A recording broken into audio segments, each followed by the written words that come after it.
Hello दोस्तों, जय Hind.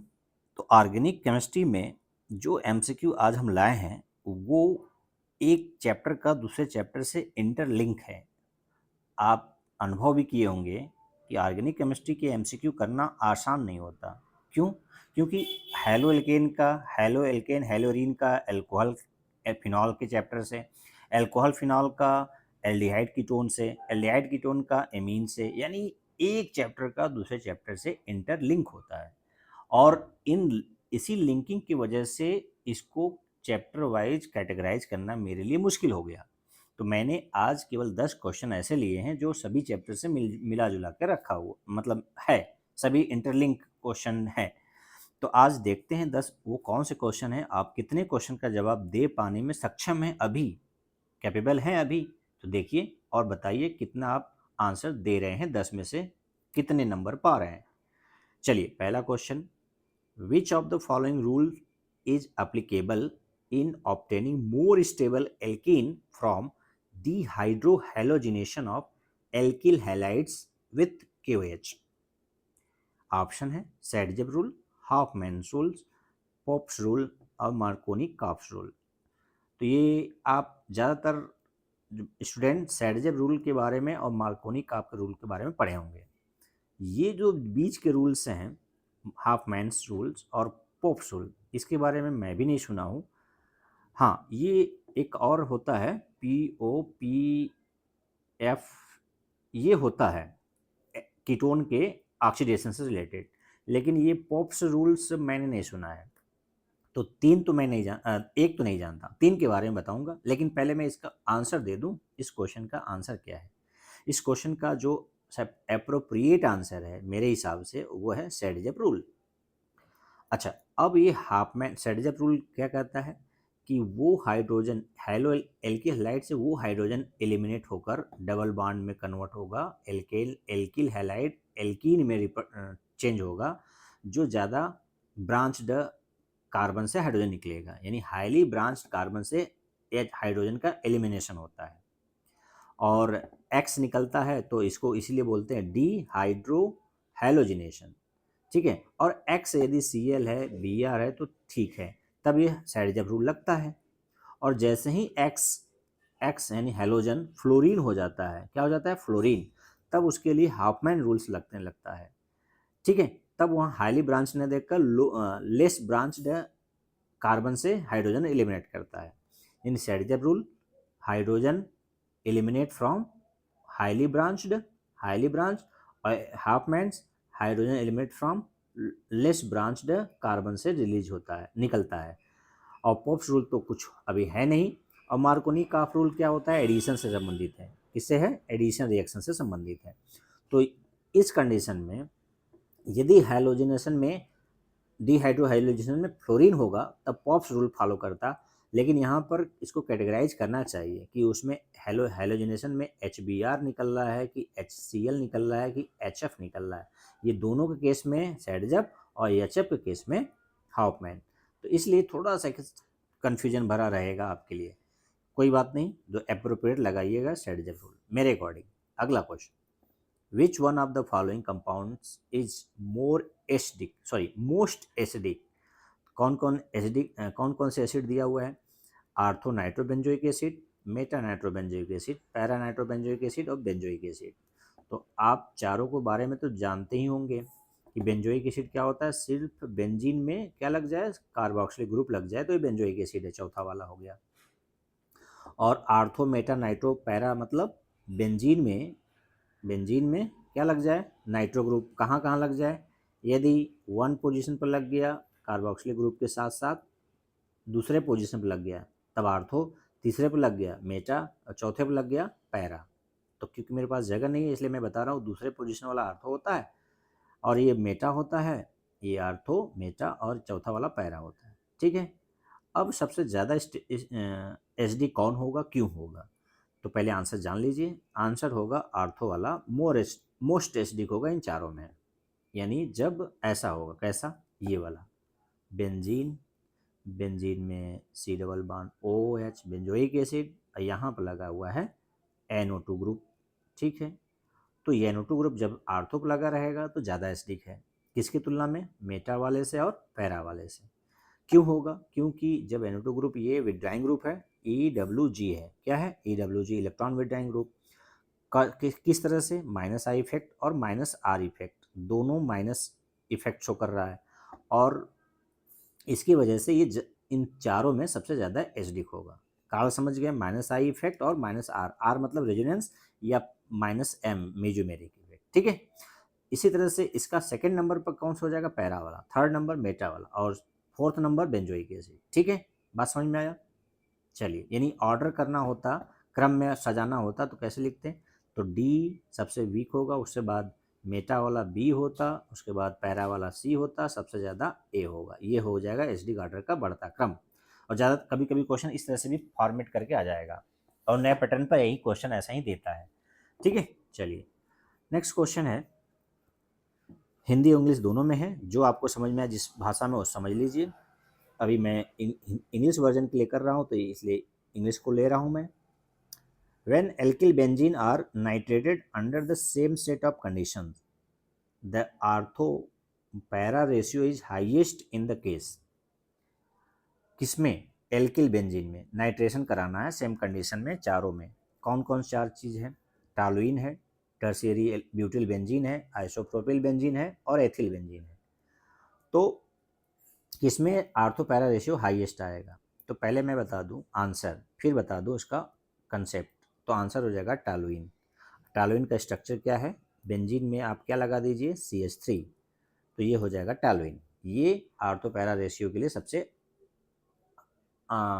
Highest yield देगा। इल्ड का मतलब प्रोडक्ट देगा। अब क्यों, जान लीजिए। मान लीजिए ये है बेंजीन और आपने लगा दिया है आर। आर ग्रुप का मतलब हो सकता है एल्किल ग्रुप कोई, और आप कराना चाह रहे हैं नाइट्रेशन। नाइट्रेशन का मतलब NO2 ग्रुप लगेगा, H2SO4 और HNO3 की प्रेजेंस में यहाँ पर NO2 ग्रुप लग जाएगा। मान लीजिए आर्थो पर लग सकता है या पैरा पर लग सकता है। ठीक है, तो रेशियो पूछ रहा है कि ज़्यादा किस में आएगा, तो ये डिपेंड किस पर करेगा? आर पर। आर क्या है? डिफरेंट है।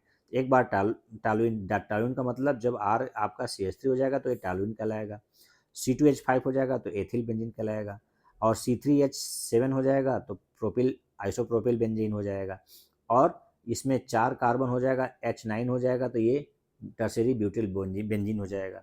ठीक है, हालांकि दोनों ब्रांच रहेंगे, लेकिन आर का मतलब एल्किल ग्रुप बढ़ेगा तो NO2 ग्रुप और आर के बीच क्या है? झगड़ा है, रिपल्सन है। ठीक है, रिपल्सन ज़्यादा होगा, स्टेबिलिटी कम होता है। तो आर का साइज बढ़ेगा, आर का साइज क्या हो रहा है? बढ़ेगा, तो स्टेरिक हिंड्रेंस बढ़ेगा। क्या बढ़ेगा? स्टेरिक हिंड्रेंस बढ़ेगा। तो स्टेरिक हिंड्रेंस बढ़ेगा, जैसे आर बढ़ रहा है नीचे ऊपर से नीचे, तो स्टेरिक हिंड्रेंस बढ़ रहा है, तो बढ़ेगा तो स्टेबिलिटी घटेगा। तो सबसे लेस स्टेरिक हिंड्रेंस मेथिल में होगा, मेथिल सबसे छोटा रहेगा, तो NO2 और मेथिल आपस में सामंजस्य बैठा लेंगे, कम से कम रिपल्सन करेंगे, इसलिए ज़्यादा से ज़्यादा स्टेबल होंगे और ज़्यादा आर्थो पैरा रेशियो देगा। तो ऑप्शन नंबर ए करेक्ट रहेगा। ठीक है, चलिए next, which one amongst the forms of ethyl acetoacetate is obtained in highest percentage? तो आप समझ पा रहे हैं क्या है? Ethyl acetoacetate is obtain in highest percentage. Option क्या है? Keto form, enol form, equal amount of keto in enol, और चौथा है enol form is greater percentage than keto form. तो चार कंडीशन है, कीटो इनोल और कीटो इनोल बराबर, और एक इनोल ज़्यादा होगा कीटो से। क्या बताते हैं आप, क्या जान रहे हैं? देखिए, ये मैं आपको कहूँगा कि आप इसको सर्च करिए, इंपॉर्टेंट क्वेश्चन है, क्योंकि इसमें कंडीशन नहीं दिया है। एथिल एसिटोएसिटेट के कीटो फॉर्म कभी कभी स्टेबल होता है, कभी कभी इनॉल फॉर्म ज़्यादा स्टेबल होता है। तो ये कंडीशन वाइज होता है कि वाटर में है, एक्वस है कि नॉन एक्वस है। ठीक है, तो ये कंडीशन नहीं दिया है, इसलिए यहाँ पर आंसर मेरी तरफ से देना पाना थोड़ा मुश्किल काम है। तो आप इसको एक बार सर्च करिएगा, खोजिएगा रेफरेंस बुक में या डॉट डॉट डॉट से। ठीक है, चलिए next question, the following reactions. Reaction क्या है? Phenol HCl HCN hydrogen cyanide and hydrogen chloride, और बन गया सैल्सल्डिहाइड, इज नोन एज। तो कौन सा रिएक्शन जाना जाएगा? पर्किन, गटरमैन, कोल्बे या गटरमैन एल्डिहाइड सिंथेसिस? तो जल्दी से अपना जब क्लिक करिए, कर लिए होंगे, दिमाग में तो क्लिक हो गया होगा। क्या लगाए हैं आप? Option number D, Gattermann aldehyde synthesis. कैसे लपक कर लिए? क्योंकि ये एल्डिहाइड बन रहा है, तो एल्डिहाइड से एल्डिहाइड मैच कर गया। ठीक है, तो आपने जो ट्रिक लगाया अभी तक तो सही है, लेकिन थोड़ा सा इन तीनों के बारे में भी जान लीजिए। पर्किन रिएक्शन स्पेशल टाइप का रिएक्शन जो आपके एनसीईआरटी बुक में तो नहीं है, लेकिन ये सिनेमिक एसिड बनाता है। क्या बनाता है? Cinnamic acid. ठीक है, तो ये विशेष टाइप का रिएक्शन हो जाएगा। गटरमैन रिएक्शन जो आप पढ़े हैं कि डाइजोनियम साल्ट पर हम कॉपर और HCl, कॉपर मेटल और HCl या HX में HCl हो या HBr हो, HCl यूज करेंगे तो क्लोरोबेंजीन और Br यूज करेंगे तो ब्रोमोबेंजीन, यानी हेलोएरिन बनाने के लिए तरीका होता है। और कोल्बे रिएक्शन में फिनॉल पर आप कार्बन डाइऑक्साइड से रिएक्शन करके सैलिसिलिक एसिड बनाते हैं। और गटरमैन एल्डिहाइड सिंथेसिस में क्या बनाते हैं? एल्डिहाइड बनाते हैं। यहाँ पर यदि फिनॉल दिया है तो भी, और यदि बेंजीन दिया होता तो भी, तो ये गटरमैन एल्डिहाइड सिंथेसिस कहलाएगा। ठीक है, और एनसीईआरटी में आपके क्या दिया है बताइएगा? क्या ये रिएक्शन दिया है? क्या नहीं दिया है, लेकिन ये उसी तरह जैसा है कि जैसे कि गटरमैन कोच जैसा, लेकिन गटरमैन कोच नहीं, क्योंकि गटरमैन कोच में क्या होता है? CO और HCl का मिक्सचर लेते हैं और एक बेंजीन होता है। यहाँ पर क्या होता है? बेंजीन। तब क्या बनता है? बेंजल्डिहाइड। तो ये क्या कहलाता है? Gattermann coach. यहाँ पर क्या हो जाता है? Coach reaction. ठीक है, तो वो है नहीं, उसी से मिलता जुलता है, क्योंकि ये फिनॉल है, HCl HCN और सैलिसिलडिहाइड बनता है। तो ये ऑप्शन नंबर डी करेक्ट होगा। नेक्स्ट, छठा क्वेश्चन इंपॉर्टेंट है, ध्यान दीजिएगा। which which of the following when heated with methanol and concentrated H2SO4 yield the smell of oil of wintergreen? यानी आप इनमें से किसको मेथेनॉल CH3OH और H2SO4 के साथ हीट करेंगे तो उसका स्मेल कैसा आएगा? ऑयल ऑफ विंटर ग्रीन जैसा आएगा, या उसके विंटर ग्रीन के जैसा। तो कौन ऐसा कंपाउंड है जो इसके साथ ऐसा करने पर आएगा? तो क्या ऑप्शन है? एनिलीन है, फिनॉल है, बेंजोइक एसिड है, सैलिसिलिक एसिड है। तो पहले आंसर बता दूं, आंसर आपका हो जाएगा ऑप्शन नंबर डी करेक्ट हो जाएगा, सैलिसिलिक एसिड। तो इसको मेथेनॉल और H2SO4 के साथ गर्म करेंगे तो बनाएगा जो कंपाउंड, उसका स्मेल क्या होगा? विंटर विंटर ग्रीन जैसा होगा, ऑयल ऑफ विंटर ग्रीन जैसा होगा। अब इसका स्मेल तो मैं नहीं सूंगा, मतलब स्मेल अनुभव नहीं किया हूँ, लेकिन थियोरेटिकली बता रहा हूँ कि इसका ऑप्शन आंसर नंबर डी होगा। सैलिसिलिक एसिड को मेथेनॉल और H2SO4 के साथ गर्म करेंगे तो इसका स्मेल वैसा ही होगा या वही होगा जैसे कि ऑयल ऑफ विंटर ग्रीन। और ऑयल ऑफ विंटर ग्रीन क्या होता है? आप मुझे कमेंट सेक्शन में लिखिएगा कि क्या होता है, उसको कॉमन नेम क्या है, उसका IUPAC नेम क्या है। ये तो उसका फेमस नेम है ऑयल ऑफ विंटर ग्रीन, किसी समानता होने की वजह से इसको कहते हैं। चलिए, सेवेंथ क्वेश्चन क्या है? Salicylic acid react with acetic anhydride to form which of the following? Salicylic acid, तो अभी ये क्या था? सैलिसिलिक एसिड ही है। जब बेंजोइक एसिड में OH लगा है या फिनॉल में कार्बोक्सिल लगा है, तो ये क्या है? सैलिसिलिक एसिड है। इसी से कह रहा है कि जब एसिटिक एनहाइड्राइड से रिएक्शन कराया जाएगा तो कौन सा कंपाउंड बनेगा? ऑयल ऑफ विंटर ग्रीन बनेगा, एस्प्रिन बनेगा, सैलाल बनेगा, मस्टर्ड ऑयल बनेगा। तो आप बहुत अच्छे से जानते होंगे कि एंटीपायरेटिक और ये दर्द निवारक है और बुखार को कम करने के लिए यूज होता है। कौन सा दवा? एस्प्रिन। तो एस्प्रिन कैसे बनाया जाता है? सैलिसिलिक एसिड से एस्टिक एनहाइड्राइड को रिएक्शन कराते हैं तो एस्प्रिन बनता है। ठीक है ना? क्या बनता है? एस्प्रिन। तो इसमें कौन सा H निकलेगा बताइए? COOH का कार्बोक्सिलिक ग्रुप का H निकलता है कि फिनॉल का H निकलता है? ये वाला H निकल के क्या लग जाता है? एस्टिक एनहाइड्राइड का acyl C double bond O लग जाता है। ठीक है ना? यानी ये ग्रुप लग जाता है CH3CO, ये आ जाएगा एनहाइड्राइड से। कौन सा ग्रुप? ये वाला ग्रुप। ठीक है, तो ये बन जाता है एस्प्रिन। ठीक है ना? एच लगा हटकर एच हट के क्या लग जाएगा, CH3CO। ठीक है, ये वाला पार्ट जितना मैं सर्कल सर्कल किया हूँ। चलिए, ये हो गया 7th क्वेश्चन। अच्छा, इसमें मस्टर्ड ऑयल का एग्जाम्पल सैलाल और आला विंटर दिया है, इसको भी स्ट्रक्चर आप खोज लीजिएगा, सर्च कर लीजिएगा कि स्ट्रक्चर क्या होता है। अगला 8वां क्वेश्चन है, which of the following can be used to distinguish between acetophenone and benzophenone. बहुत अच्छा इंपॉर्टेंट क्वेश्चन रहा है पहले का। हालांकि ये जो मैं 10 क्वेश्चन लिया हूँ, 10 क्वेश्चन पेपर से लिया हूँ, डिफरेंट डिफरेंट क्वेश्चन में खुद ये एग्ज़ाम में मैं बैठा हूँ। ये मेरा अनुभव रहा है कि मैं खुद एग्ज़ाम में ऐसे एग्ज़ाम को मैं अपीयर हुआ हूँ जिसमें ये क्वेश्चन आ चुके हैं। तो ये लेवल आपके नीट, CUET और 12th लेवल पर जितने भी कंपटीशन होते हैं उसमें आने की संभावना हो सकती है इसकी। ठीक है, कंसेप्ट आपको मिलेगा तो कहीं से भी क्वेश्चन आए, घुमा के आए, बढ़ा के आए, चढ़ा के आए, आप स्पाइरल होके आए, कर ले जाएंगे। तो क्या कर रहा है, which of the following can be use to distinguish between acetophenone and benzophenone.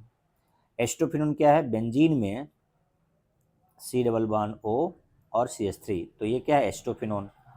और बेंजीन, दो बेंजीन और बीच में क्या है C डबल बॉन्ड O, इधर बेंजीन, यानी दोनों तरफ benzene, C double bond O बीच में रहेगा, तो ये क्या है बेंजोफिनोन, ये है बेंजोफिनोन, और ये क्या है एस्टोफिनोन। और कीटोनिक ग्रुप है दोनों में। अब ये कीटोनिक ग्रुप में कौन कौन टेस्ट आप करते हैं भाई, तो टॉलेंट टेस्ट तो एल्डिहाइड देता है, ये देगा नहीं। फेलिंग टेस्ट एल्डिहाइड देता है, कीटोन देगा नहीं। हाइड्राजाइड तो एल्डिहाइड और कीटोन दोनों देता है। अब ये बचा है आयोडीन और बेस, यानी बेस में कौन सा, NaOH, और आयोडीन यदि ले लेते हैं तो इसको बोलते हैं हेलोफार्म टेस्ट। हेलोफार्म में आयोडोफार्म, क्योंकि आयोडीन है तो आयोडीन जो आयोडोफार्म टेस्ट कौन देता है, जो ऐसा ग्रुप रखता है, कैसा ग्रुप, मिथाइल कीटोन ग्रुप रखता है। कौन सा ग्रुप, मिथाइल कीटोन। तो मिथाइल कीटोन कौन है, कौन रखा है, आप देख पा रहे हैं कि ये CH3 के बगल में CO कौन रखा है, एसिटोफिनोन मिथाइल कीटोन रखा है, जबकि बेंजोफिनोन के पास मिथाइल ग्रुप नहीं, दोनों तरफ बेंजीन है, इसलिए ये आयोडोफार्म टेस्ट नहीं देगा। तो कौन देगा, ये देगा मतलब आयोडीन और बेस के प्रेजेंस में हम इन दोनों को डिस्टिंग्विश कर पाएंगे। ये पॉजिटिव टेस्ट देगा आयोडोफार्म के लिए, और ये निगेटिव देगा, यानी देगा ही नहीं, कोई रिएक्शन नहीं होगा। इसलिए हम इससे आयोडीन और बेस के प्रेजेंस में डिफ्रेंशिएट कर पाएंगे। क्लियर है, मैं फिर से बता दूं, आयोडीन और बेस के प्रेजेंस में एसिटोफिनोन पॉजिटिव टेस्ट देगा, ये पॉजिटिव टेस्ट देगा है, यानी एलोपेपिटी बनाएगा, और बेंजोफिनोन नो रिएक्शन, कोई रिएक्शन ही नहीं होगा। ठीक है, क्लियर है। चलिए, 9th question, which one of the following compounds will exhibit keto enol tautomerism. देखिए, फिर से इंपॉर्टेंट क्वेश्चन, घुमा फिरा के क्वेश्चन आ रहा है, लेकिन आएगा तो ज़रूर। तो कीटो इनॉल यानी ketonic group C double bond O और OH और double bond C double bond C, ये कीटो हो गया, और ये हो गया इन मतलब डबल बॉन्ड, ऑल मतलब कीटो इनॉल। टाटोमेरिज्म शो करेगा, कौन शो करेगा, जो ऐसा स्ट्रक्चर रखता हो, कीटोन ग्रुप भी और OH ग्रुप और C डबल बॉन्ड C यानी डबल बॉन्ड कार्बन कार्बन दोनों कंडीशन रखता हो, तो उसमें इनॉल कीटो इनॉल टाटोमेरिज्म होगा। तो बताइए कौन होगा। तो यहाँ पर देखिए, बेंजल्डिहाइड में C डबल बॉन्ड O, इधर क्या है H, तो ये OH कहाँ बना पाएगा, इसके साथ क्या चाहिए, अल्फा कार्बन होना चाहिए। कैसा, अल्फा कार्बन, और अल्फा कार्बन रहेगा तो अल्फा हाइड्रोजन भी होना चाहिए, यानी कुल मिला के एक लाइन में बोला जाए अल्फा हाइड्रोजन होना चाहिए। फंक्शनल कीटोन के बगल वाला कार्बन के पास हाइड्रोजन होना चाहिए। तो क्या बेंजल्डिहाइड में है क्या, नहीं, तो ये नहीं देगा। और इसके बाद है एनिसोल है, एनिसोल में C डबल बॉन्ड O है ही नहीं। क्या एनिसोल में है क्या, मतलब मेथॉक्सी बेंजीन में है क्या, ये बेंजीन OCH3, इसमें तो C डबल बॉन्ड हो ही नहीं, तो A और B नहीं देगा। अब आते हैं C, देखते हैं। C है बेंजोफिनोन, अभी स्ट्रक्चर दिखाया था ना, दो तरफ बेंजीन है, C डबल बॉन्ड O है, फिर इधर भी बेंजीन है। ठीक है, तो ये भी नहीं देगा, क्योंकि इसमें अल्फा कार्बन नहीं है, अल्फा कार्बन, अल्फा हाइड्रोजन नहीं है। क्या नहीं है, अल्फा हाइड्रोजन नहीं है, क्योंकि यहाँ पर C है, इसके साथ H नहीं है। ठीक है, तो नहीं है तो ये भी नहीं देगा। तो बचता है अब D।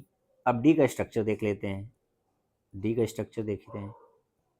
स्ट्रक्चर कुछ ऐसे बनेगा, बेंजीन बनेगा, बेंजीन के बाद सी डबल बॉन्ड ओ, फिर CH2, फिर H2 को हम अलग अलग कर लेते हैं, एक H इधर कर लेते हैं, ठीक है, फिर से कर दे रहा हूँ, C इसके साथ एक H और ये इधर H, और फिर है C डबल बॉन्ड O और यहाँ पर CH3, लेकिन ये यहाँ पर OCH3 होना चाहिए मेरे हिसाब से। चलिए, चाहे जो भी स्ट्रक्चर हो ये ऐसा होना चाहिए। तो इसमें देखिए कीटोन ग्रुप भी है और यहाँ पर अल्फा कार्बन और अल्फा हाइड्रोजन भी है। तो ये जब हाइड्रोजन ये H को ले लेगा, ये वाला देखिए क्या होगा, ये H कहाँ चला जाएगा इसके पास, तो क्या बन जाएगा OH, और ये बॉन्ड इधर आ जाएगा तो ये कार्बन कार्बन क्या हो जाएगा, डबल बॉन्ड, तो इन हो जाएगा, और इधर अल्कोहल का आल हो जाएगा, यानी इनॉल हो गया। पहले क्या था, ये सी डबल बॉन्ड ओ का होना क्या बता रहा है, कीटोन ग्रुप, यानी ये क्या था पहले, कीटो, अब क्या हो गया, इन और आल, तो टाटोमेरिज्म शो कर रहा है ना। तो ये ऑप्शन नंबर डी में ऐसा कंडीशन है कि वो कीटो इनॉल टाटोमेरिज्म शो कर सकता है। एक तरह का आइसोमेरिज्म है जिसमें कीटो इनॉल टाटोमेरिज्म कहलाता है। ठीक है, समझ में आ रहा है, नहीं समझ में आ रहा है, देख लीजिएगा फिर से। चलिए, डाउट है तो क्वेश्चन फिर से देखकर और वो करिएगा, कमेंट करिएगा, फिर जवाब देंगे। अगला है, which of the following compounds does not react with sodium bicarbonate, कौन सोडियम बाइकार्बोनेट के साथ रिएक्ट नहीं करेगा, क्यों नहीं करेगा और कौन करेगा। तो ये क्या दिख रहा है, ये NO2 तो ट्राई नाइट्रोफिनॉल है, ये 2,4,6 ट्राई नाइट्रोफिनॉल का ये, या आर्थो पैरा नाइट्रोफिनॉल है, ये 2,4,6 ट्राई नाइट्रोफिनॉल है, ये मोस्ट एसिडिक है, ये देगा। बेंजोइक एसिड तो देगा ही देगा क्योंकि कार्बोक्सिलिक ग्रुप है इसमें। और बचा है आर्थो नाइट्रोफिनॉल, ये हाइड्रोजन बॉन्ड बना लेगा तो H निकलेगा नहीं जल्दी, H निकलेगा नहीं तो एसिडिक कम होगा, एसिडिक कम होगा तो ये बेस के साथ, बेसिक साल्ट है ना वो, उसके साथ जाएगा तो रिएक्शन नहीं देगा, कोई रिएक्शन नहीं देगा, जबकि ये बेंजीन सल्फोनिक एसिड इसके साथ रिएक्शन देगा। ठीक है ना, तो ये 3 देंगे, एक नहीं देगा, कौन नहीं देगा, option number C, ortho nitrophenol sodium bicarbonate के साथ रिएक्शन नहीं देगा। क्यों नहीं देगा, ये वीक एसिड है और ये सब स्ट्रॉन्ग एसिड है, और सबसे स्ट्रॉन्ग एसिड यदि पूछ लेता तब क्या होता, तो आप तो इसके लिए पीके वैल्यू से जाना पड़ता। तो जो मेरी समझ से है तो ये सबसे ज़्यादा एसिडिक इसमें ए होता, यदि पूछा जाता कि चारों में सबसे मोस्ट एसिडिक कौन है तो ए। ठीक है, और यदि दूसरे नंबर पर यदि इसको अरेंज करना होता तो क्या करते हैं आप, कमेंट सेक्शन में लिखिएगा। तो ये था 10 MCQ क्वेश्चन जो कि आपके दिमाग की बत्ती को जला देंगे, मतलब मैं ऐसे ही बोल रहा हूँ, आप समझदार हैं, ये सारा समझ रहे होंगे कि दिमाग की बत्ती जलने का मतलब थोड़ा सा दिमाग खुल जाना। तो चलिए, इन शब्दों के साथ आज के लिए इतना ही। यदि वीडियो अच्छा लगे और उन तक ज़रूर पहुँचाइए जो अभी कंपटीशन के लिए फाइट कर रहे हैं, और फाइट करते रहेंगे ज़िंदगी भर, हम सभी फाइट कर रहे हैं स्ट्रगल के लिए। स्ट्रगल क्या बोलते हैं उसको, लाइफ में स्ट्रगल ही स्ट्रगल है, जीवन संघर्ष, जीवन में संघर्ष ही संघर्ष है, यानी संघर्ष ही जीवन है जिसको बोलते हैं। ठीक है, तो आज के लिए इतना ही, फिर मिलते हैं अगले वीडियो में, तब तक के लिए जय हिंद, जय भारत।